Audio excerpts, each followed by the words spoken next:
বার্ষিক উন্নয়ন কর্মসূচি বাস্তবায়নের বিভিন্ন দিক নিয়ে আলোচনার জন্য আমাদের সঙ্গে ভার্চুয়ালি যুক্ত হয়েছেন Bangladesh association of construction industry বাসির সাবেক সভাপতি প্রকৌশলী এস.এম. খুরশেদ আলম।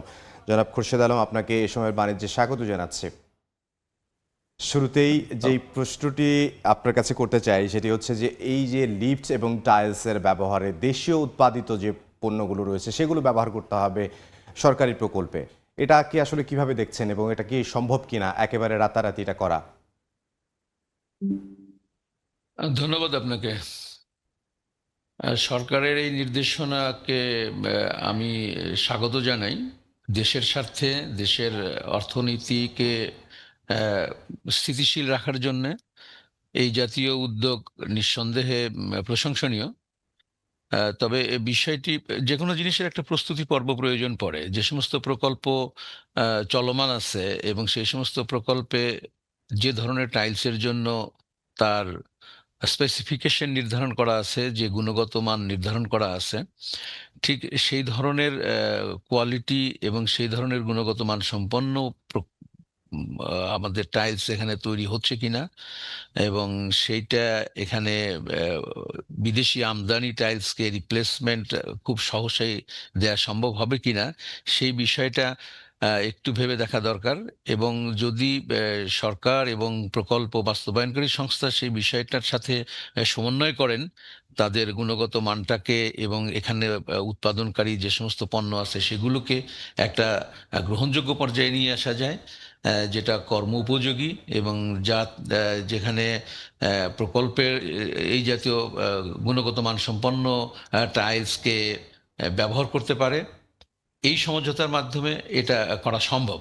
এবং আমার মনে হয় যে শুরুতে সেই সমঝোতার মধ্যে আসা খুব জরুরি। তাতে করে স্থানীয় শিল্পও ধীরে ধীরে তাদের গুণগত মান এবং তাদের প্রয়োজনীয় কারিগরি প্রয়োজনীয়তা, সেই সমস্ত উন্নত টাইলসের ক্ষেত্রে প্রযোজ্য যেগুলো, সেগুলোকে নিয়ে তাদের শিল্পকে আধুনিকায়ন করতে পারেন। এবং জনাব পাশাপাশি খুরশেদ আলম, সরকারের। জনাব জি। খুরশেদ আলম, টাইলস উৎপাদন আমাদের দেশে 90% বেশি আমাদের এখানে টাইলস উৎপাদন হয়, কিন্তু লিফটের ক্ষেত্রে যেটি হয় 25 থেকে 30% আমাদের দেশে উৎপাদিত হয় এবং সেটার মান নিয়েও একটা প্রশ্ন রয়েছে।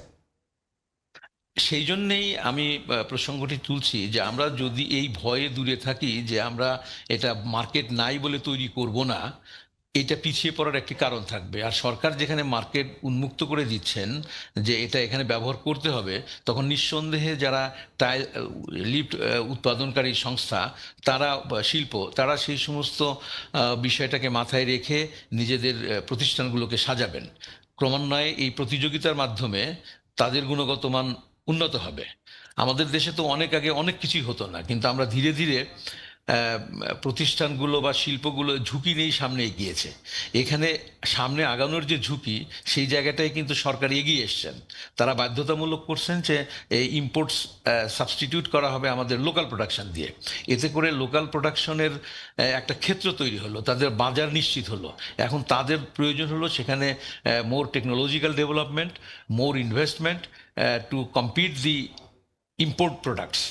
সেই একটা কিছুটা সময় সেই জায়গায় একটু চলবে। এই সময়টাকে নিশ্চয়ই সরকার তাদেরকে সাপোর্ট করবেন যে কতটুকু গুণগত মান সম্পন্ন বিষয়গুলোকে আমরা আমাদের প্রকল্পে ব্যবহার করতে পারি জি, এবং জনাব তাদেরকে। খুরশেদ আলম, আমি হয়তো বুঝতে পেরেছি, দর্শকরা নিশ্চয়ই বুঝতে পেরেছেন যে একটা বাজার তৈরি হলো লিফটের ক্ষেত্রে, তারা যাতে মানসম্পন্ন পণ্য তারা উৎপাদন করে, কিন্তু যেই বিষয়টি সেটি হচ্ছে যে এটা কি ধাপে ধাপে করার একটা বিষয় ছিল কিনা। আরেকটি প্রশ্ন যেটি, যে এডিবি বাস্তবায়নের যে বিষয়টি রয়েছে, আইএমইডির প্রতিবেদন অনুযায়ী আসলে আমাদের 48% বেশি বাস্তবায়ন হয়েছে, যা গত 16 বছরে সর্বনিম্ন। এটা নিয়ে যদি একটু বিস্তারিত বলতেন, যে আসলে এই যে এডিবি বাস্তবায়ন নিয়েই তো আমাদের অনেক ঝামেলা তৈরি হচ্ছে, অর্থায়নের ব্যাপার রয়েছে, তাহলে তার উপর আবার এরকম নির্দেশনা। না, এটা তো আমাদের যেটা বাস্তবায়ন হয়েছে সেটা গত 25-26 অর্থ বছরের কথা আপনি বলছেন। আপনার না, গত নিশ্চয়ই 11 মনে। মাসে, গত 11 মাসের কথা বলছে। না, আপনার জুন থেকে আমরা যদি ধরি তাহলে এখন গত বছরের জুন পর্যন্ত যেটা, সেটা তো বাস্তবায়িত হয়ে গেছে। জি। নতুন বাজেটের বাস্তবায়ন তো কেবল শুরু হচ্ছে। আমাদের 26-27 বাজেটের যে এডিপি, সেই এডিপি এখনো শিশু পর্যায়ে, এখনো সেটার বাস্তবায়নের হিসাব শুরু হয়নি। কিন্তু আপনি যদি 24-25 অর্থ বছরের এডিপি বাস্তবায়নের কথা সম্ভবত আপনি বলছেন, যেখানে বাস্তবায়ন অনেক বছরের মধ্যে সবচেয়ে সর্বনিম্ন, সেখানে এডিপি বাস্তবায়নের ক্ষেত্রে আপনার অর্থ একটি বিষয়, কিন্তু অর্থ ব্যয় করবার যে সামগ্রিক পরিবেশ, সামগ্রিক পরিস্থিতি, দেশের অর্থনৈতিক স্থিতিশীলতা, রাজনৈতিক স্থিতিশীলতা, তারপরে আপনার দ্রব্যমূল্যের মূল্যস্ফীতির বিষয়, আন্তঃমন্ত্রণালয়ের মধ্যে যে সংযোগ, এই অনেক কিছু নির্ভর করে একটা এডিপি ভুক্ত কাজকে সার্বিকভাবে বাস্তবায়নের জন্য। তো আমরা যদি 25-26-এর দিকে তাকাই বা 24-25-এর দিকে তাকাই, তাহলে আমরা নিজেরাই বুঝতে পারি যে তৎকালীন সরকারের যে দায় দায়িত্ব, তৎকালীন সরকারের যে স্থায়িত্ব এবং দেশের রাজনৈতিক পরিস্থিতির যে ইম্প্যাক্ট, এই সব কিছু মিলে সেটা এডিবি বাস্তবায়নের জন্য খুব একটা সহায়ক পরিস্থিতি ছিল না। অনেক প্রকল্পের মধ্যেই অনুমোদনের ক্ষেত্রে দীর্ঘসূত্রিতা ছিল। অর্থ ছাড়ের বেলায় একটা একদম যে প্রকল্প বান্ধব পরিবেশ, সেটা ছিল বলে আমার মনে হয় না। এই সমস্ত কারণে এই গত 24-25-এর যে এক ধরনের স্মরণকালের এডিপি বাস্তবায়নের হার সবচাইতে কম হয়েছে। তো এখন নূতন সরকার আমাদের দেশে, আমরা তাকে স্বাগত জানাই। নূতনভাবে বাজেট প্রণয়ন হয়েছে, সেখানে অনেক প্রকল্পের প্রায় ডেভেলপমেন্ট সেক্টরে 3 লক্ষ কোটি টাকার একটা উন্নয়ন প্রকল্পের বাস্তবায়নের টার্গেট করা হয়েছে, এবং সেখানে জিওবির অর্থায়ন, প্রকল্প অনুদান সবকিছু মিলে বছরটায় আমরা জুলাইতে আছি। এটা যখন আমাদের ডিসেম্বরের দিকে গিয়ে আবার এটা সংশোধিত এডিবি তৈরি হবে, তার উন্নয়নের হার থেকে আমরা সেটা বুঝতে পারবো যে আমরা কতটুকু, যদিও এডিবি বাস্তবায়ন শতভাগ শেষ বিচারে টোটাল ওয়েটে যে 100% ইমপ্লিমেন্টেশন কখনোই হয় নাই, তবে 90%, 80-90%-এর মধ্যেই আমাদের এডিবি বাস্তবায়ন শেষ পর্যন্ত RADP হওয়ার পরে এরকম থাকে। তো সেই দিক থেকে আমরা একদম স্টার্টিং অফ দি ফিনান্সিয়াল ইয়ারে বলতে পারবো না। সরকারের নিঃসন্দেহে এই সমস্ত বাস্তবায়ন সংস্থাগুলো একটা নতুন উদ্যমে, নতুনভাবে প্রকল্প অনুমোদনের, নতুনভাবে কাজ শুরু করবার যে পরিবেশ তৈরি হয়েছে, সেই পরিবেশের মাধ্যমে আমরা আশা করি 26-27-এর যে বাজেট এবং জনাব তার যে খুরশেদ আলম, আর চ্যালেঞ্জ কি কি রয়েছে এবং সেগুলো কিভাবে আমরা উত্তরণ করতে পারি?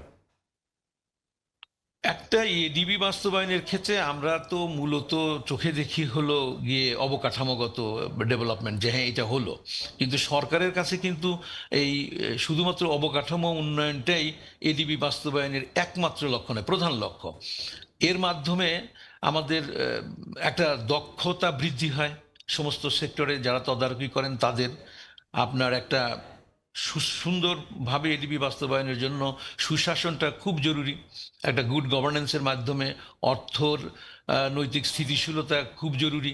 আন্তঃমন্ত্রণালয়ের সমন্বয়, ধরেন একটা কাজ করতে গিয়ে একটা বিল্ডিং করার পাশাপাশি কিংবা ঢাকা শহরের মধ্যে কোনো একটা রাস্তা খোঁড়াখুড়ি, এই সমস্ত কাজ তো এডিবি প্রকল্পভুক্ত। এই সমস্ত কাজের সাথে যারা বাস্তবায়ন করেন তাদের সাথে অনেক লাইন মিনিস্ট্রির সংযোগ থাকে। সেই সমস্ত সংযোগগুলো যদি সুন্দর না হয়, সেই মানে সুন্দর বলতে আমি বোঝাচ্ছি যে তাদের মধ্যে যোগাযোগ এবং তাদের প্রত্যেকেরই নিজস্ব প্রকল্প থাকে, সেই একটা একটা প্রত্যেকটা সমন্বয়ের দরকার, একটা সমন্বয়ের দরকার, একদম সবার একদম সঙ্গে একটা একটা সমন্বয়ের দরকার। আপনাকে রাইট। অসংখ্য ধন্যবাদ আমাদের সঙ্গে যোগ দেওয়ার জন্য।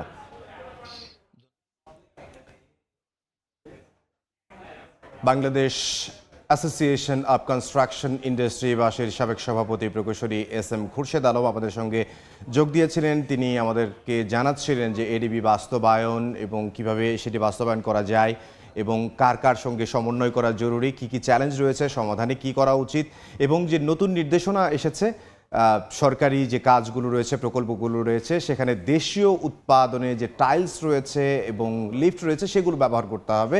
যদিও টাইলস আমাদের দেশে 90% উৎপাদিত হয় এবং লিফটের ক্ষেত্রে একটু ঝামেলা রয়েছে। লিফট আসলে 30 থেকে 25% আসলে আমাদের দেশে উৎপাদিত হয় এবং বাকিগুলো আমাদের আমদানি করতে হয়।